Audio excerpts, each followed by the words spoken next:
completely disengage your handbrake kapag magpapaarangkada ka na ng iyong sasakyan.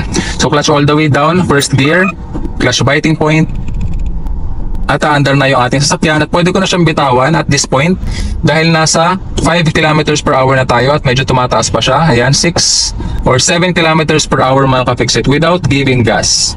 Okay? So kung gusto ko nang i-increase yung speed na yan, ang gagawin ko lamang mga ka-fixit is mag-a-add ako ng gas.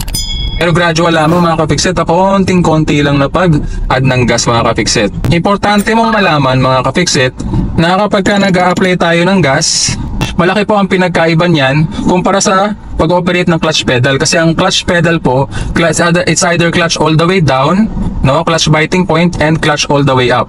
Yung brake pedal naman mga ka-fixit, tinatapakan natin yan on a progressive manner, progressive braking mga ka-fixit, para mapahinto natin ng maayos yung ating sasakyan, no. Ito namang ating accelerator pedal, gradual lamang po ang pagtapak dyan, magaan lamang po dapat ang paa. Meron po kasing mabibigat ang paa, pero sanayin nyo po yung inyong paa mga ka-fixit, tatapakan ng iyong accelerator pedal on the lightest manner mga ka-fixit.